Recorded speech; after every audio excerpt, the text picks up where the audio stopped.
All right, well, I think we should welcome everybody. I know there will be people joining us all through the hour. We had quite a response for this installment of Ellie Connects, which is new for the Ellie Fund. And our first one was about friendship and how to be a better friend to someone going through breast cancer treatment. And we got a really good response from that. And so we thought, well, let's figure out what else people really want to know about. And on everybody's mind is, especially with the weather changing, is how do we stay or get active? And, how does exercise intersect with being treated for breast cancer? And so we invited our experts. And if you're presenting, if you could just have your camera off so I can see, there's Marty, Dr. Comander, Steph.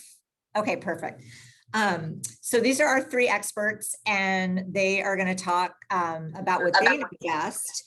And I just hope that we have a really relaxed and informative discussion for our Ellie Fund community, which you all are. We have patients on tonight. We have volunteers. We have supporters, friends of patients. So thank you all for being here.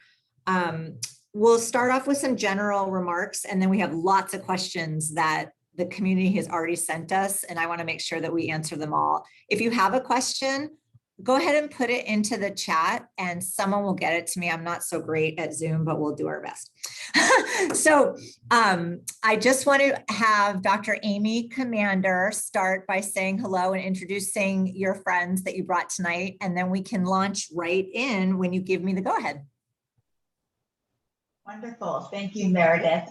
Thank you all for joining on this beautiful summer evening to talk about a topic that we're all passionate about, which is the important role of exercise and how that can help us thrive after a breast cancer diagnosis. It's so great to see some familiar faces on the Zoom. You know who you are. But in particular, I'm so thrilled to be joined by one of my colleagues from the MGH Cancer Center at Newton Wellesley, Stephanie Rando, who's an amazing personal trainer who has training specifically in working with cancer survivors to help them meet their fitness goals after treatment. And I'll let her tell you more about that. And a dear friend of mine, Marty, who I'm so glad to see you here as well. Stephanie, would you like to introduce yourself? Hi, everyone. My name is Stephanie Rando. I'm a personal trainer. I've been a personal trainer for about 4 years now. I graduated with a bachelor's degree in exercise health sciences.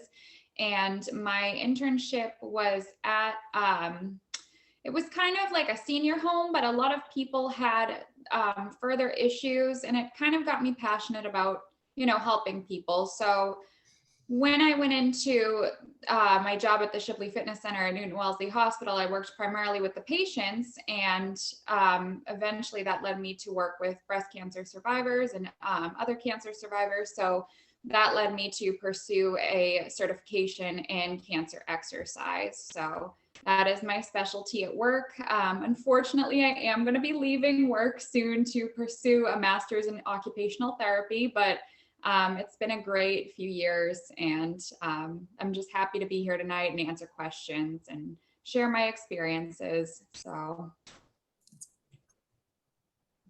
Marty, do you want to say hi? Hello, everyone. Thank you for having me. It's so nice to be here under these unfortunate circumstances. I'm sure none of us want to be here under these conditions, but thank you for having me. My name is Marty, and I am a breast cancer survivor, still on my road to recovery. I discovered I had breast cancer after finding a lump during one of my self-exams, breast self-exams, and I mentioned it to my primary care doctor, and she immediately got the ball rolling to have some tests done. And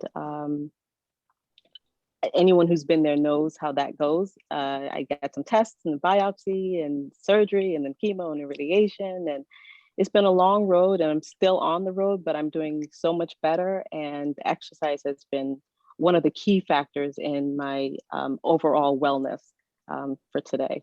So That's great. We were going to ask you more about that in a little bit. So I just want to start by saying, I mean, we all know that we're supposed to exercise. We could probably each name 5 or 6 reasons why we should, but as it relates to a breast cancer diagnosis, what would you say are the top reasons to exercise as it relates to breast cancer? So the top reasons. Let Stephanie start. Oh, sorry, you go.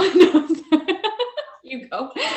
It's casual, don't worry. Stephanie can talk about, I mean, you know, I'm the doctor, I can talk to my patients about it, but actually getting a person to exercise, that's where someone like Stephanie is so important. So I'll let you chime in 1 second. I'll just say that, as we all know, exercise has so many benefits for cancer survivors. And there's a whole field emerging called exercise oncology, which is really focused on studying exercise and the specific benefits that it provides for, certainly for different types of cancer, but also in terms of specific, you know, things we're measuring, such as fatigue, mood, muscle strength, quality of life, and obviously the most important thing, you know, reducing risk of recurrence from cancer. And actually, physical activity has been shown in breast cancer survivors to provide benefits for all of these domains. So it's really so important.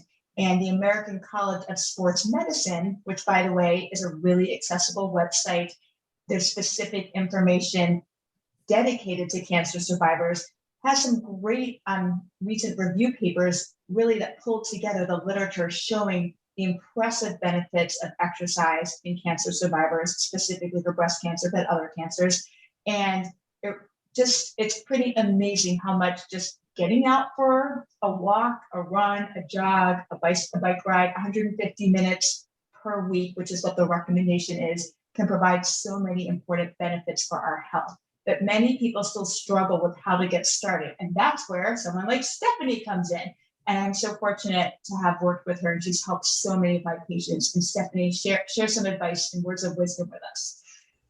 Yeah, so one more thing I want to add too is that it also helps with osteoporosis, because obviously after treatment the bones can get weak. So we want to use strength training and use weight bearing activities to strengthen those bones. That's like something that a lot of my clients have come to me about. But yeah, I think, and I'm not just saying this because I'm a trainer, when you have not exercised in the past, it's totally okay to do it during your treatment, but you kind of need guidance, or, you know, you can research on your own, but it's great to have guidance on like where to start, especially if you're just starting during your treatment. So see a physical therapist or see a special, you know, personal trainer about that. And you know, having the appointments to go to is a great motivator, you know, like, because sometimes you might feel tired and you might say, hey, I don't really want to exercise today. But if you come to that physical therapist or that personal trainer and say, like, you know, I'm having fatigue or something,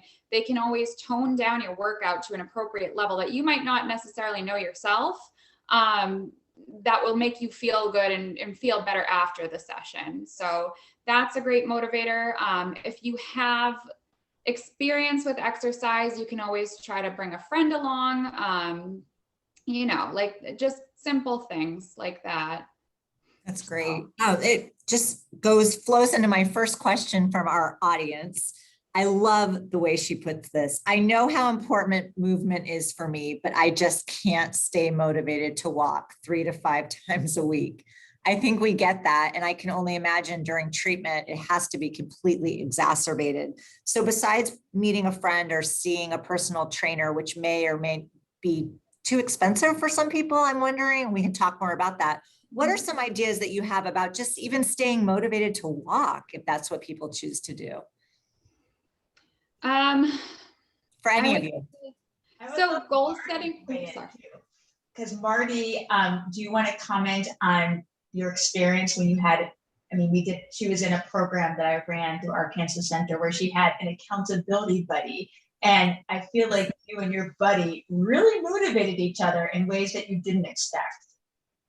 Yes. I actually, I still keep in touch with my accountability buddies. We would check in with each other via email or whatever's easiest for the people involved. But for us, it was email. a couple of times a week, and we would say, this is what we're hoping to achieve. This is what our plans are. I'm going to do this for maybe 5 minutes today. And we really did start really, really slow. It's 5 minutes today. I'm going to do this stretches. I'm going to do this walk around the neighborhood. And then we would check in a couple of times a week, like I said. And if we were being honest, and if we didn't do it, somebody would say, I know I planned to do this on Wednesday, but I never got to it. And we would just encourage each other and say, don't worry about it. There's always tomorrow. And just having someone to bounce those ideas off and those plans off of really was helpful to all of us.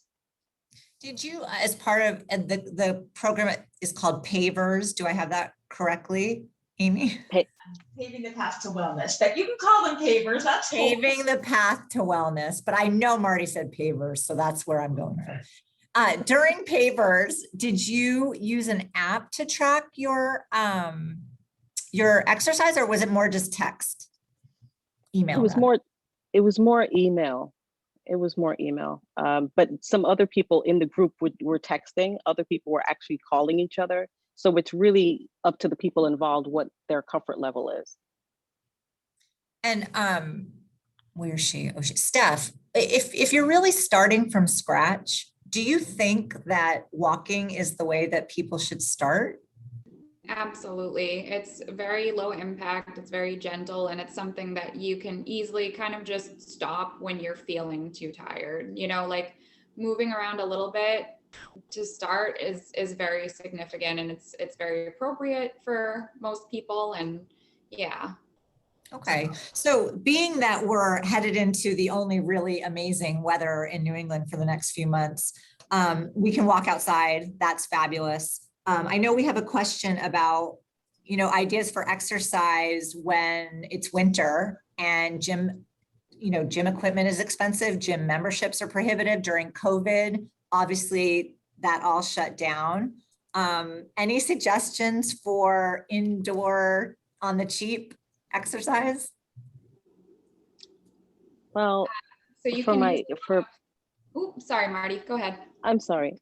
Just for when it was winter, I found it really difficult to get motivated and to stay motivated. I ended up purchasing a stepper, which on Amazon, I believe it was $70 or $80. And I know it sounds pricey, but considering it, not going to the gym, not having to leave your home, you can do it at your own leisure. I found that to be very, very helpful. It comes with the resistance bands if you want, or you can just use it without the resistance bands. There's a counter so you can know how many steps you're doing to keep you motivated. I did 200 today, or I did 50 today, I'll do 25 tomorrow. So I found that very helpful. The second thing I also was encouraged to purchase, which again was probably $70 or $80 on Amazon from one of my doctors on my treatment team, was a trampoline.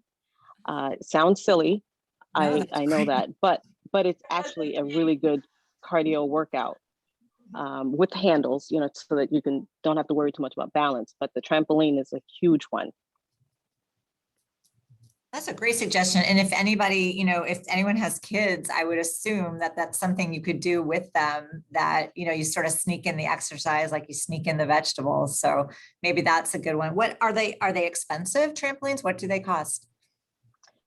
Well, the one I purchased kind of middle of the road, it was probably $80 or $85 or something, but they range. There's ones even cheaper than that, and there's ones that go up to, I think, like $150.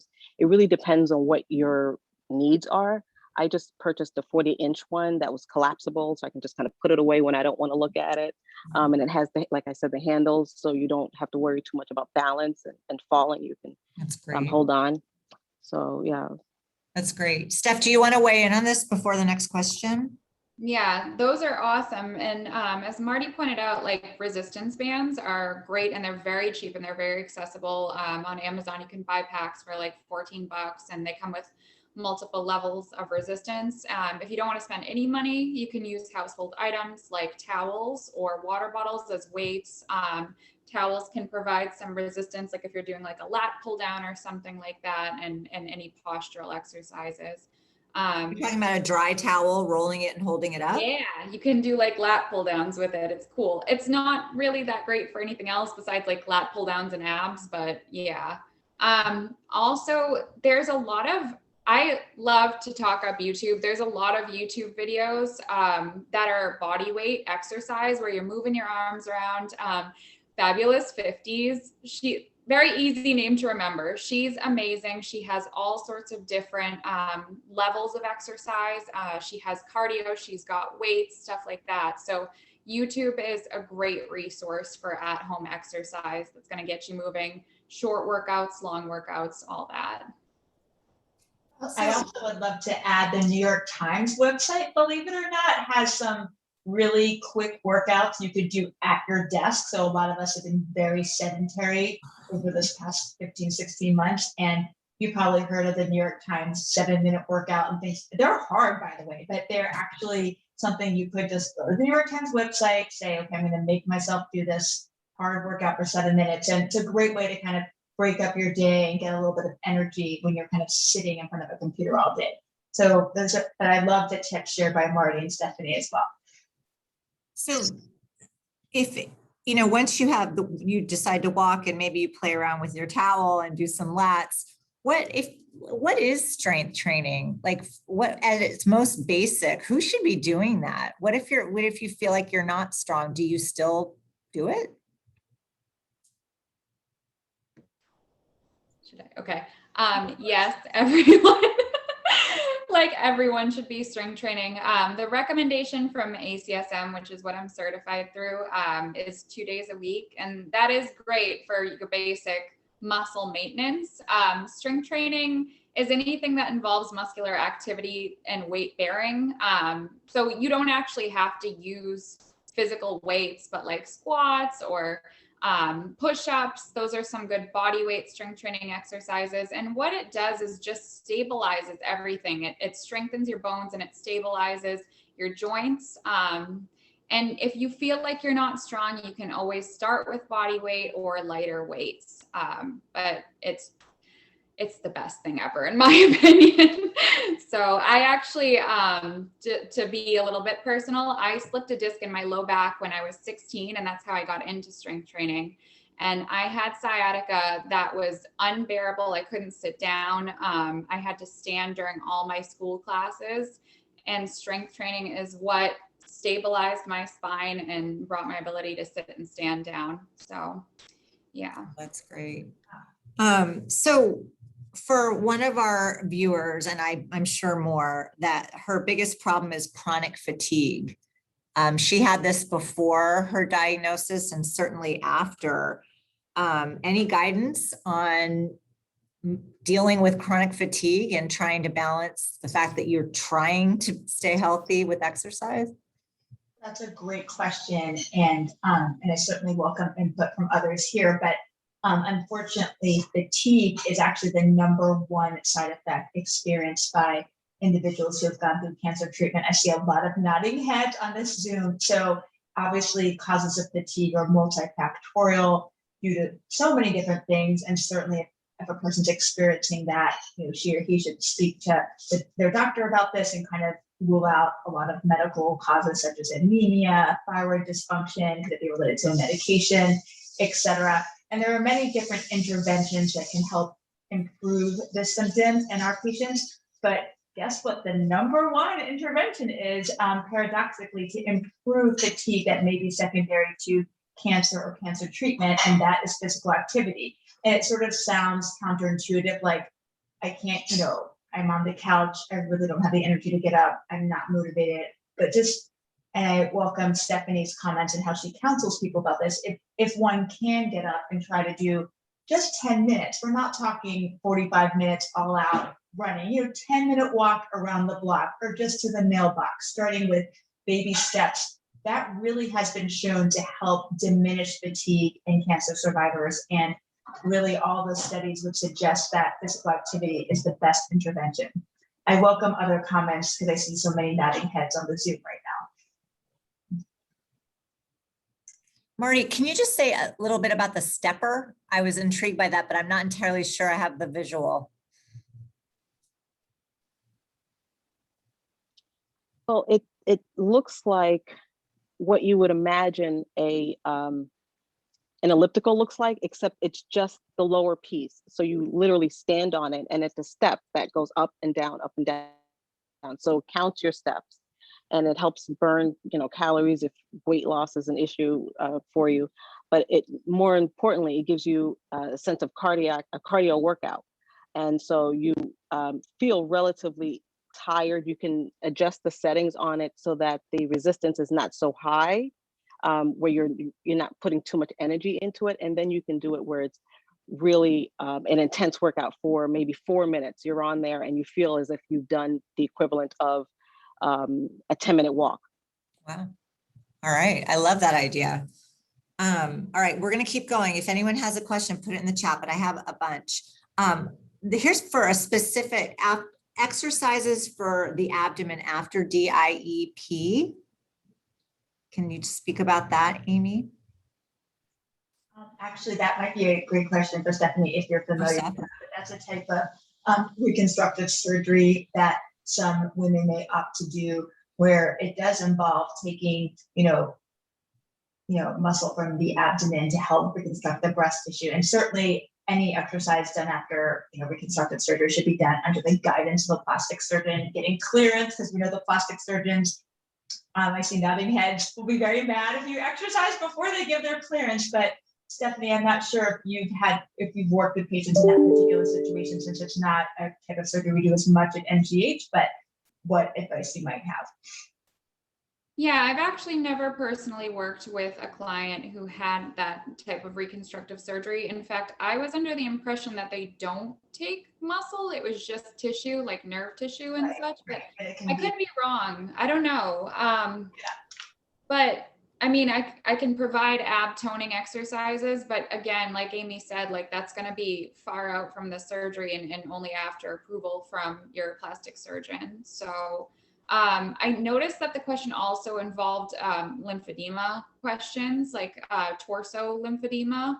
So that would be like a lot of like shoulder rolls and going up and down with the arms, doing like sorts of curls. And then for the abdomen specifically, you could do overhead extensions coming down, things like that, just to get that flowing, maybe some twists too. But somebody in the chat is actually talking about I just put the definition of it, because it's not a surgery our plastic surgeons typically do, but certainly many in the Boston area do perform this type of reconstructive surgery. Interesting. Steph, with the exercises that you just showed, what about repetitions for someone who's starting that may not have a program? Like, do they do 5? Do they do 10? Like, how do you really start? Yeah, you want to start light. So like 5, if you want to do 10, you can do 10, and maybe just going through each exercise for 10, like one set.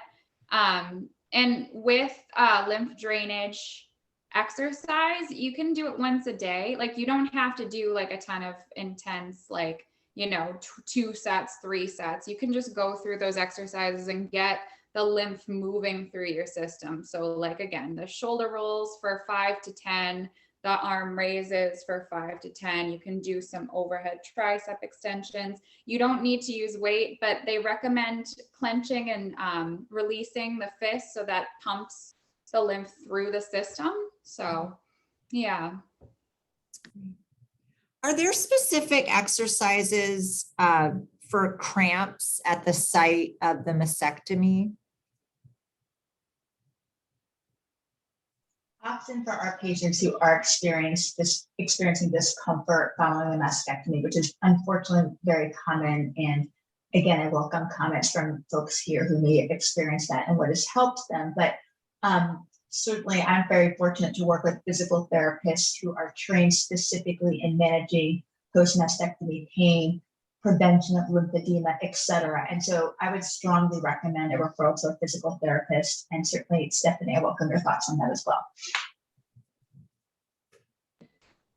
So again, I was kind of under the impression that it's more nerve pain than like, is it muscular pain as well? Unfortunately, very common, but exercises can be very helpful to help manage that discomfort. And sometimes medications such as gabapentin and other agents.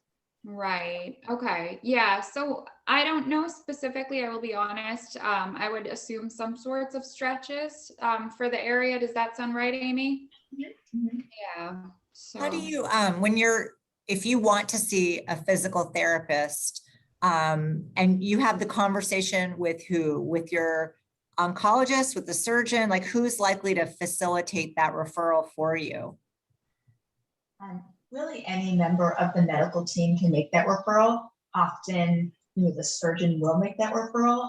Again, people chime in if you want to share your experience and educate us about what you did. But, certainly I refer as a medical oncologist, I will refer patients to our physical therapist, but radiation oncologist may refer the patient to physical therapy. So I think really anyone on the team can make that referral.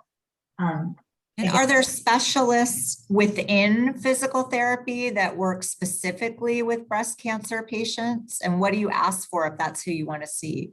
Fortunately, in the Boston area where we're fortunate to be, we certainly have physical therapists. The ones I work with are amazing, who specialize primarily in working with women who have undergone breast surgery. It's a luxury we have in this area. I can't say that's the case in the rest of the country, but yes, it is definitely an area that some physical therapists focus heavily on. And the majority of what they do would be working with women who've gone through breast cancer surgery. That sounds like a whole other Ellie Connects. Meredith, it's Joanna. Yes. I Hi, wanted to Joe. chime in here. Hi, guys. I just wanted to say thank you, Amy, I received my care and continue to receive care at MGH for breast cancer, which I had a bilateral mastectomy and reconstruction. And as a person prior to this, that was and remains in, I would say, very good shape. I was a student of yoga, a Pilates for 16 years, but 6 to 8 weeks after the surgery, it took me a while to even be able to lift my arms completely above my shoulder, not even above my shoulder. I didn't have full range of motion, I want to say, for about 6 months. So what I did what I found helpful, and I talked with my doctors about it, I would do a lot of standing exercises that would tone the core.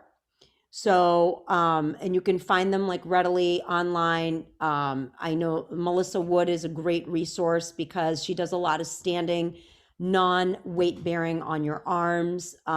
She's very affordable. I think it was something like $9 a month or something like that. So it's something that is accessible to most people, as well as she has a lot of free content on her YouTube around this, where you can literally just not even hold your kitchen counter, but like kind of rely on your kitchen counter and then do a lot of leg exercises. And that really, I did that, I want to say, from March all the way until maybe January. I started my double mastectomy was in mid-November, and then I started back at maybe the end of January, and then I slowly would work up to 2 or 3 more times a week. And then I was able to, when I did go back almost a year later to a regular full-blown yoga practice, that my arms, because my core had been able to get engaged without the use of my arms. Does that make sense?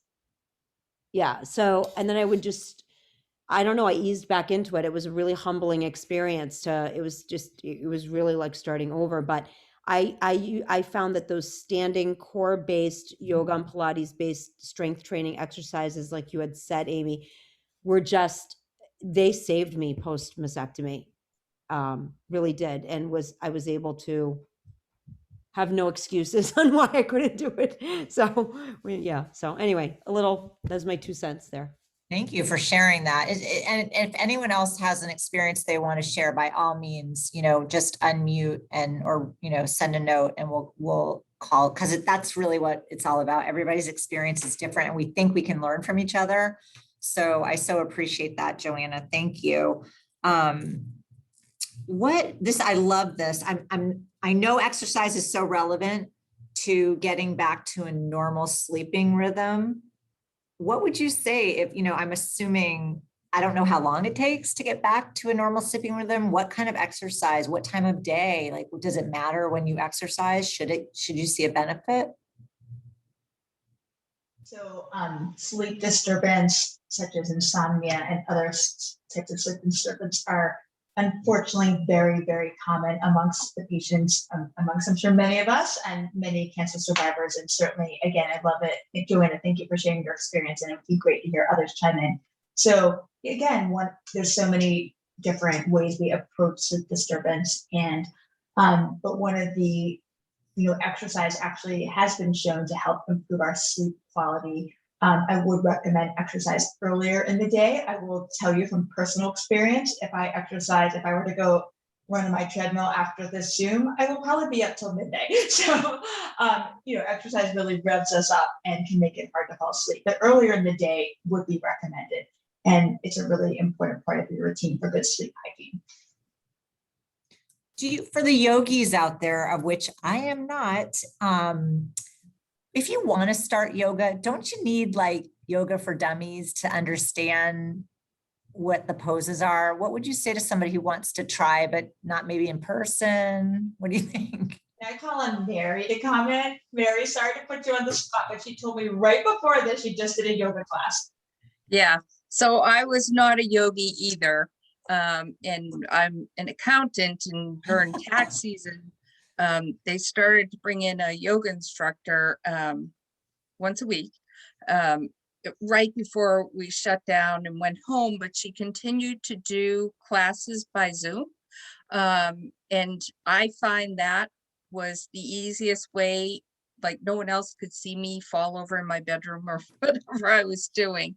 And I also have found YouTube videos. There's a woman named Adrienne. If you just Google yoga and Adrienne, she has she has all levels of classes, but she'll start with the introductory just so you can learn the poses, and then gradually work your way up. That's good. It sort of brings me to my next question, and this is really important at the Ellie Fund right now, as we are studying, barriers to access to healthcare and disparities. And a lot of these programs, yoga and Pilates, I mean, it's expensive. And we all know that. And I'm just wondering, about improving access to physical activity, for really vulnerable patients. I mean, walking for sure, I get that. You do need a safe, good pair of sneakers, and those are not cheap these days. But are there programs out there that you know about, anyone that are reduced fee or aren't quite as prohibitive? I know I'd love to open it up, and then I'm going to ask my friend Erica to talk about the one that she is very involved in. So let's see if anyone else has any. Well, unfortunately, because of the pandemic, the Live Strong program was sort of cut down and maybe offered virtually by some YMCAs, but that is a great resource because it is a free exercise program for cancer survivors. And actually, I was hoping to reach out to a YMCA before the Zoom tonight to see if they were up and running again. Stephanie, maybe but it is a really great resource because YMCAs are located in many communities, and maybe some of the folks on this Zoom have participated in the program and derived benefit. Stephanie, do you know if they're up and running currently? I think some are, but when I was creating the list, like some were just doing a lot of virtual, so which is great too. And those programs may be free. I think I saw a mixed batch, but I'm working on creating a list of resources as well. So additionally, I don't know if anyone's a patient at Newton Wellesley, but our program is free for survivors. Do you have to be a patient at Newton Wellesley? I think yeah, MGH, I think like the Mass General Brigham. Okay. Okay. So I'd like to introduce Erica Bernstein, and Erica and I we do a lot of work together at the city level, talking about access to breast cancer treatment. And one thing we talked about was exercise and how important it is and what different programs are. And I wanted Erica to talk about her two fabulous programs that you wouldn't think of right away if you're thinking about exercise, but it's certainly more appealing to me than running. Erica? Thank you.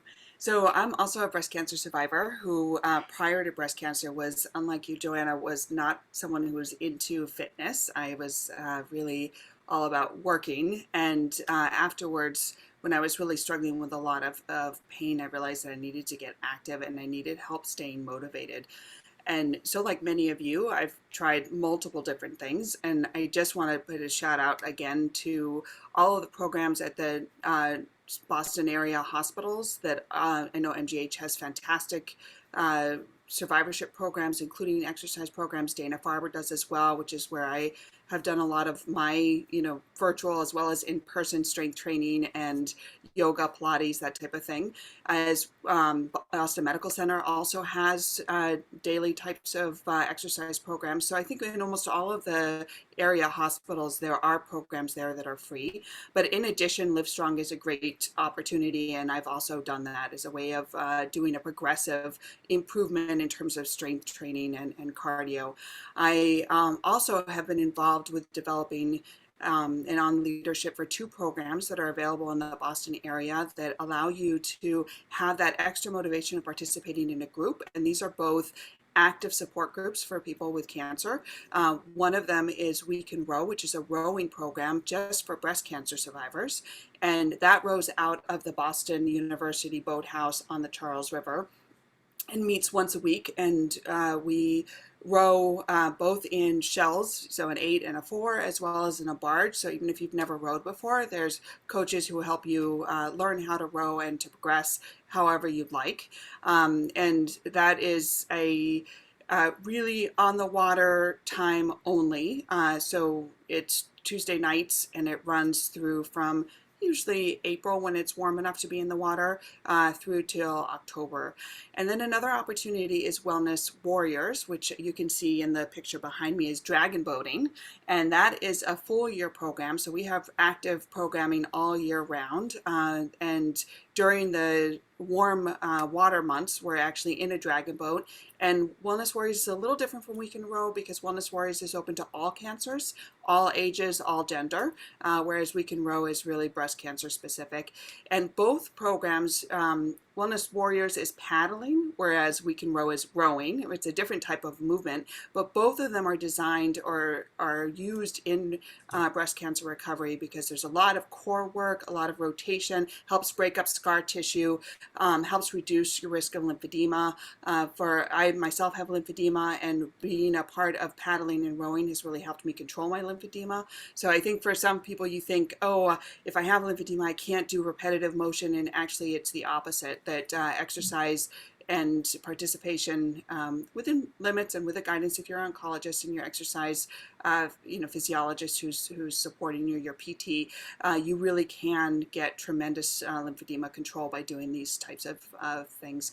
So the other interesting thing about Wellness Warriors is we compete a lot. We Can Row doesn't do as much competing, but we go to festivals at least once or twice a month where we're racing against other cancer survivors. So you get to both do recreational or to race. And if anybody wants to know more, Wellness Warriors actually won a berth to the International Club Crew Nationals, and we were going to, if it wasn't for COVID, we were actually going to be competing in France for the international competition. So, we're both programs on the leadership of. I'm happy to answer any questions, We Can Row or Wellness Warriors. But there's also great programs all around Boston. There's a casting fishing recovery that helps also for lymphedema because of that repetitive movement. There's so many opportunities when you work with a group of other people who help motivate you for a common cause of being able to have had just get it and going through things together and staying active. So, find your peeps and get out there doing something where you're going to be encouraged. That's amazing. And what was the one that you told me that even if you weren't ready to row, you could be on the boat and at least appreciate the rhythm and the group until you get better? Right. So Wellness Warriors, which is the dragon boating that you see in the image behind me, the nice thing about that, there's 20 paddlers to a boat. We own a few boats, so we often have 80 to 100 people in our club, but you can actually contribute to moving the boat just by sitting in the boat and rocking. So even if you're not feeling well, you're in treatment, you're on chemo, you just feel like crap, you show up, excuse my language, you show up, you get in the boat and you get taken for a ride. And if you can just move along with the rhythm, because everybody has to strike the water at the same time, you actually are helping the boat move forward. So we're a very inclusive club. We take folks who are in treatment, folks who are years out of treatment, folks who just want to drop in and have fun, folks who want to compete and are really into training and improving. There's space for anybody at any place where you are along the continuum. We certainly have folks on our club who have metastatic disease as well and paddle through. And the other beauty is that even if you can't rock, if you just want to sit up on the drumming position and yell at people and tell them how to paddle, you can also do that. So there's a space for everybody. For We Can Row, it's rowing itself, in the way that that's set up, it's impossible for you not to have your oar in the water. So you do need to be able to actually physically move your oar for rowing. And so it's open for folks, whatever the stage of your breast cancer diagnosis is, you can still be in treatment, but you do have to be able to participate in the rowing. I have radiation-induced brachial plexopathy, so I have weakness in my right arm, and I have figured out a way to work to row one-handed. So it is possible to do. That is incredible. And I think I just got inspired for another Ellie Connects topic where we can invite people from all the different groups that everyone is mentioning to talk about what their offerings, what they cost, how to get involved. And then it would be easier for our patients not to have to look up every resource individually, but bring the resources to them. So I will invite you back for that, Erica. And thank you. So you've taught me so much about this. So I'm really grateful that you're participating at the Ellie Fund. Thank you so much. Isn't that incredible? All of the different. Awesome. I love it. And Erica, I've definitely heard about those groups too from some of my patients, and it's exercise, but also building community, accountability, and helping women feel empowered after going through cancer treatment. And that's just such a gift. So thank you for sharing with us. That's great. We'll make sure that we. I've got one more question. Perfect. So Amy, I've heard, and maybe Stephanie can chime in on this as well. I know when I first was diagnosed, I read a lot about rebounding and the lymphatic drainage, because the benefit of just bouncing on a little trampoline. What are your thoughts on that? Because I think, it's obviously, it could be fun, but do you think it works, or what are your thoughts? It's so funny. Trampoline has come up twice in this. About trampoline. Sorry for the trampoline aficionados out there. Marty, you mentioned one of your doctors recommended a trampoline, and I was like, it wasn't me. So I'm curious if recommended it to you for what Joanna's referring to, that it may provide benefits, because actually that's not something I know much about, and it sounds really interesting. Well, it was recommended by my physiatrist, the trampoline. Dr. Elson. Okay. For that, there's some literature for lymphedema. There's some literature about rebounding in terms of like helping for movement of lymph. And in the same realm, swimming actually helps, because you're allowing for the pressure of the water on the skin as well, and to move that lymph up. So both things actually have been shown to be helpful in reducing lymphedema flares. So I had purchased a small mini trampoline that fits in the corner of pretty much any space. Well, back then it was my apartment. And I just bought it on Amazon, and it wasn't a huge investment. It wasn't super inexpensive, but it was like, it was under $200, I would say. But when all else fails and it's really cold outside in Boston in the winter, I put a podcast on and I bounce, and my kids, have a really good time making fun of me, but I don't know if it works or not, but it's kind of fun. So, and you do sweat, so must do something. It sounds like it's kind of popular. We've been hearing about it tonight. I love that idea. I think we should do a trampoline. I was just about to say. I think we should do a Zoom when everyone's bouncing one day, and or some sort of fundraiser where we bounce, pogo sticks, anything like that. That's awesome. I love that. So speaking of events and ways to get involved, I do want to invite anyone. Dr. Kaylin's book for fitness after breast cancer is excellent. That's great. We're going to send you all a bunch of these resources that were raised tonight so that you don't have to write everything down. So we'll make sure that you get like the follow-up. Carlotta, did you have a question? No? I submitted it by chat. Okay. Did we answer it? Yeah, you did. And actually, I didn't know that these resources were available. I haven't been able to, they're not being talked at by the hospital where they used to be. You know, it's, what can you say? You know, when you're not in treatment, you kind of get forgotten a little bit on the edges. Well, you know what? We don't forget you, and we're going to continue. Yeah, I mean, I've been reaching out, but I also I've had years of just impossibility after cancer. So I'm just coming out for air now. And I'm in good health, thank God. But we're glad to see you. But this is really helpful for me, if I may say so briefly, because I've actually been trying to figure out how to do the exercising. And I had a job that put on 20 pounds because I worked evenings. Then I had breast cancer. They told me not to lose the weight. That makes sense. Then I got on tamoxifen. You can't lose the weight. And then pandemic hit, you know. So now I'm trying to lose the weight and get the exercise going. And this is very timely. Thank you so much. Amy, you must hear that from your patients. I'd love for you to just, say that there's other people going through that. Yes, thank you for sharing your experience with us. And certainly, first of all, let's just acknowledge that this past 15, 16 months have been incredibly challenging for everyone, cancer survivor or not. And actually, there's so many statistics showing how much weight Americans gain and how we've been drinking too much and eating too much and sitting too much. And so let's just all provide some self-compassion, given that it's been a very challenging year. But yes, breast cancer survivors in particular, a lot of the treatments that are needed to provide curative therapy for breast cancer, unfortunately, in many cases can result in weight gain or make it difficult to lose weight. So it's really important to speak to your doctor about those concerns and, get referred to someone like Stephanie to help with the exercise component, or an oncology dietitian to help with the nutrition component.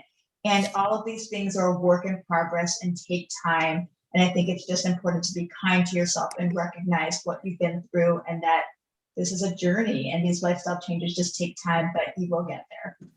Oh, that's great. Thank you. I do want to tell, that the Ellie Fund actually, our roots and our history came out of Jeff and Elliot Popkin, whose mom, Ellie Popkin, lived with breast cancer for many, many years. And when they wanted to do something in her memory, they ran races and sold t-shirts and did all sorts of things that, college age men do. And that's how it started to build. And so running especially has been kind of a part of our fabric. And so one good thing about COVID is that all of the races that were running races now have walking components. And so there's a lot of opportunities to get involved. And I just want to tell you about two that the Ellie Fund is participating in. We have this year 30 runners for the Falmouth Road Race in Falmouth on August 15th.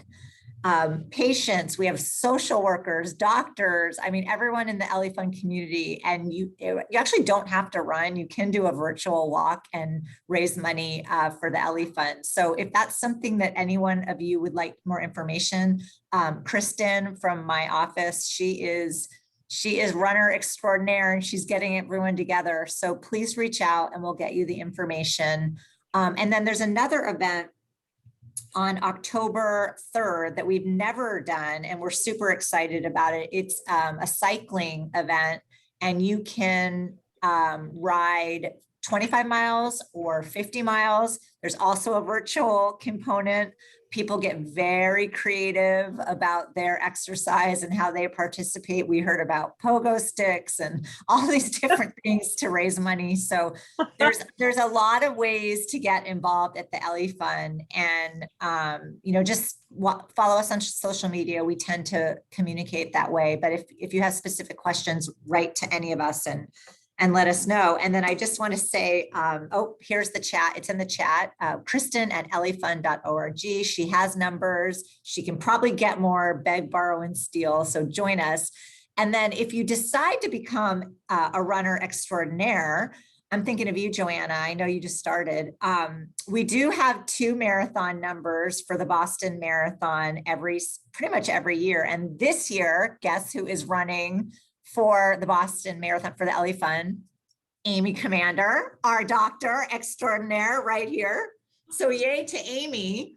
And that is going to be we will all be at mile 21 rooting you on for sure. So we're so grateful that you're going to do that. And, maybe everybody decides that on marathon day, everyone's just going to take a 26-minute walk, to support Amy. And then take a picture of yourself at the end of it, send it to us, and we'll put it out on social media. So 26 minutes should be doable, or you could go 2.6 minutes if 26 is too much.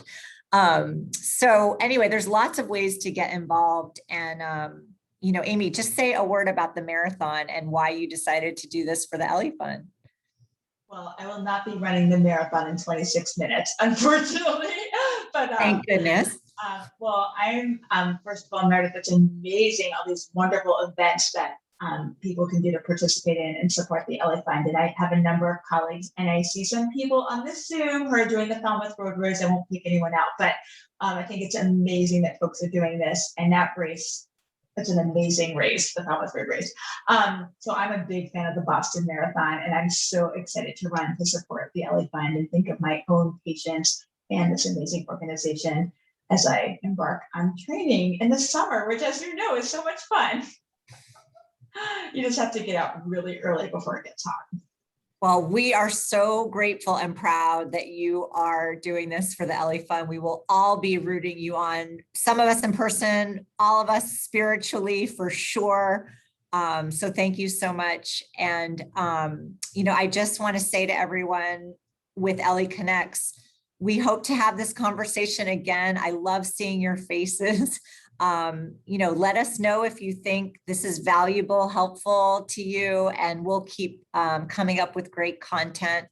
And if anyone else wants to say anything before we close, certainly I will leave it open for a second if anyone wants to say anything.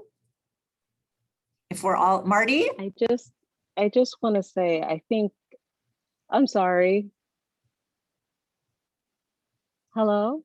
Yeah, we hear you. You're good. You're on. I'm sorry. You're on Ellie Connects Live. So I just wanted to say the most important thing. Hi.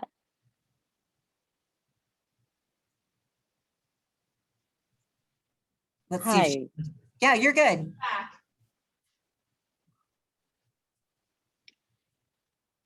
So the most important thing is just, I feel, is just remembering that you don't have to do all the exercises at one time.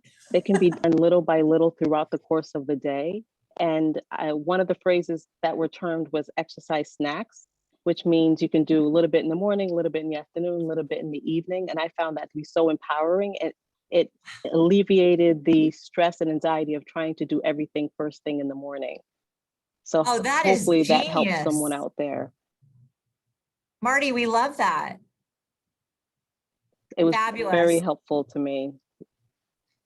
All right. Well, everyone, it was great to see you. I hope that you enjoy the weather and, take some time for an exercise treat, maybe just a little one in the morning.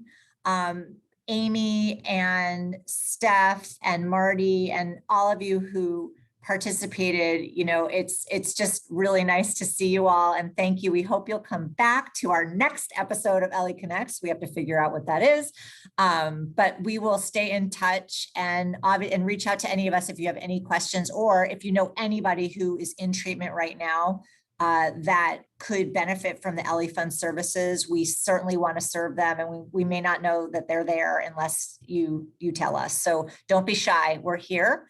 I wish you all good health and a wonderful evening, and we'll talk soon.